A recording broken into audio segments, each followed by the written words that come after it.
Donc nous allons étudier un petit peu plus en détail l'administration de PrestaShop. Donc on se connecte sur le site et on se rend sur l'administration en tapant le dossier de l'administrateur et le login et le mot de passe.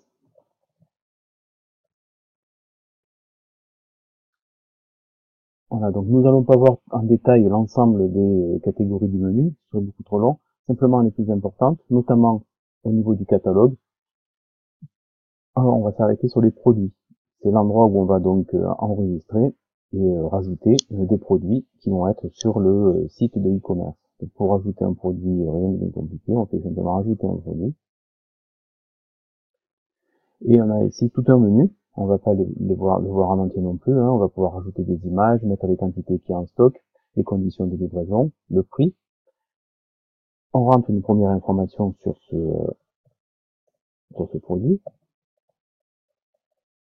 Chaussons d'escalade, on pourrait rentrer les références, etc. On active pour qu'il soit présent sur le site. Et puis, on va ici rentrer le résumé du chausson d'escalade, ainsi qu'une description.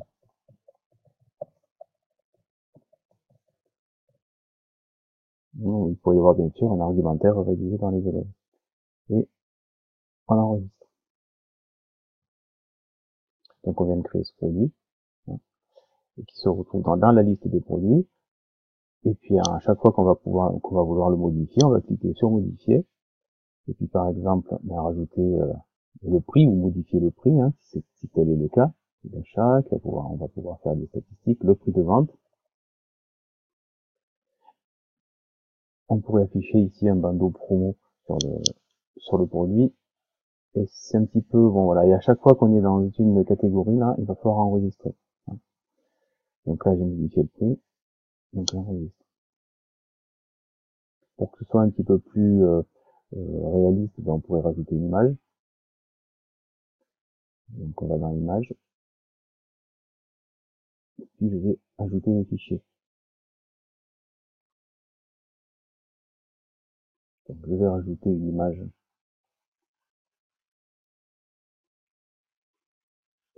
Une image qui va être ici.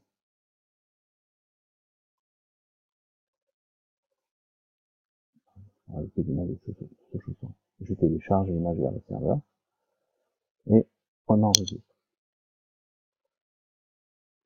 Voilà, automatiquement, on pourrait aller voir ce qui s'est passé sur la boutique.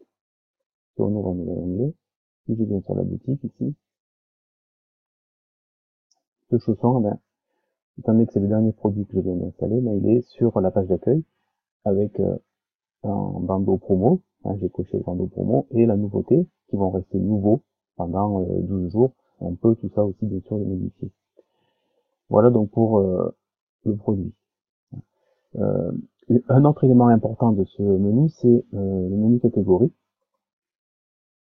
Puisque finalement ici, actuellement, il n'y a qu'une catégorie, c'est les femmes. Donc on pourrait créer une catégorie qui s'appellerait matériel escalade. Matériel escalade, elle est affichée.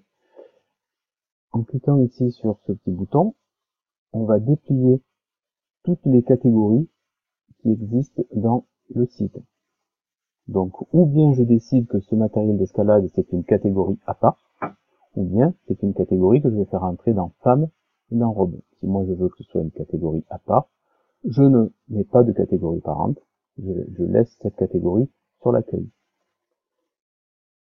Et je vais là aussi pouvoir rentrer une description de la catégorie, on pourrait rentrer une image, cette balise titre ici, c'est ce qui va être lu par Google pour faire le référencement, matériel escalade, et on pourrait faire un copier-coller ici, mais en détaillant un petit peu, on pourrait mettre pas cher, de qualité. C'est ce qui va être lu par Google pour référencer le site. Et puis, on enregistre. Voilà, donc on a créé une nouvelle catégorie, matériel d'escalade, et dans cette catégorie, on va pouvoir ajouter d'autres catégories ou d'autres produits. C'est pour ça que si je retourne sur mon produit maintenant, on voit qu'il y a donc l'image, et si je clique sur chausson d'escalade, et dans un élément qui est important ici dans produit, dans association, je vais l'associer à, bien sûr pas une femme, ni top, ni robe, mais à un matériel d'escalade. Là, si je clique sur matériel d'escalade, il va rien se passer puisqu'il n'y a pas de sous-catégorie. Donc je peux le mettre dans, et je n'oublie pas d'enregistrer. Bon, on pourrait rentrer aussi beaucoup d'autres informations. Voilà. Donc maintenant, si je vais sur le site, que j'actualise la page, en fait, de toute façon, le chausson est toujours sur la page d'accueil. Mais ici, dans le menu, ben, on voit pas matériel d'escalade. Donc deuxième, on va rajouter ce menu. Donc là, au niveau du catalogue, je vous laisse un petit peu consulter les autres items. Idem pour les commandes, idem pour les clients, pour les promotions, il n'y a rien de particulier. Si on revient sur notre menu, donc pour modifier le menu, il faut aller dans Modules et services. Donc on clique sur Modules et services.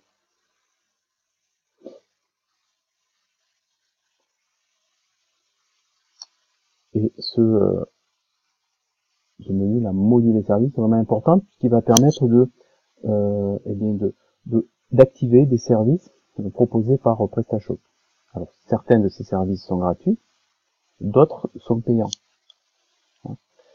Pour trouver un module qui nous intéresse, par exemple ici le module menu, dans la barre de recherche je tape menu, et on voit ici qu'il y a un menu qui est gratuit, qui est déjà actif, mais que l'on peut configurer, un menu responsive pour peut-être des téléphones portables, qui là, est payant.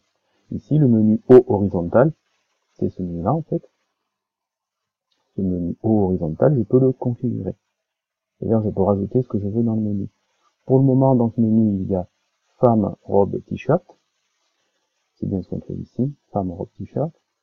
Moi, j'aimerais bien rajouter la catégorie que je viens de créer, qui s'appelle matériel d'escalade. Il faut simplement faire ajouter. Alors, on peut rajouter des catégories dans le menu, ce que je viens de faire, mais on peut aussi rajouter n'importe quoi.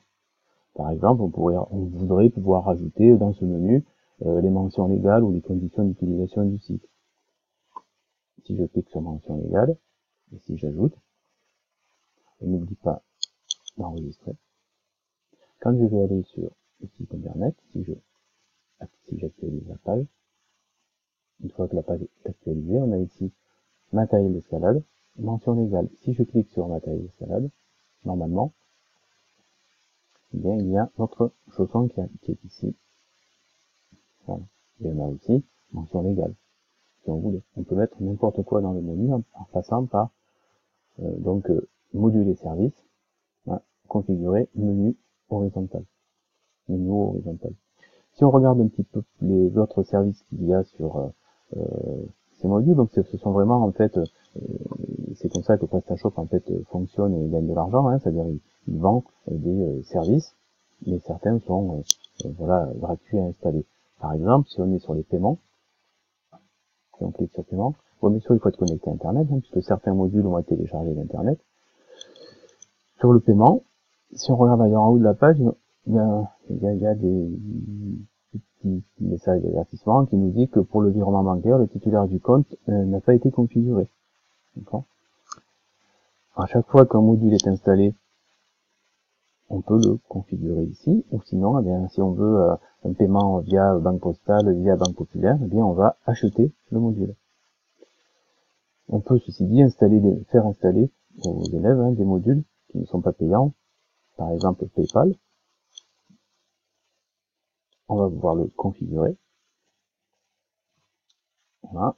Il va télécharger sur Internet et on tombe sur cette page. Il va falloir, une fois qu'il est configuré, il faut simplement rentrer les informations de PayPal. Voilà, donc vraiment, dans ce menu module et services, on retrouve l'ensemble des services qui vont permettre de rendre le site plus fonctionnel, on va dire. Et vous voyez que sur la gauche, il y a vraiment beaucoup d'éléments que l'on peut configurer.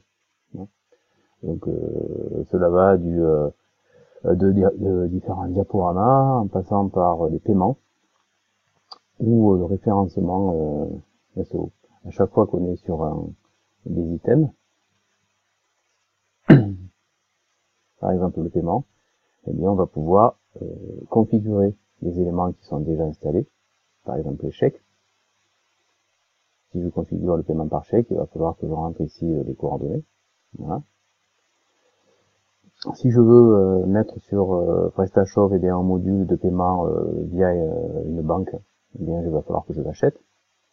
Ou si je veux mettre sur le site internet eh bien, le module de paiement PayPal, il faut le télécharger. Donc c'est ce que j'ai fait tout à l'heure, et puis il suffit de le configurer ici. Donc quand on clique sur installer ici, ben, cela veut dire qu'il n'y a pas de paiement. Voilà. Donc voilà pour module et services. On va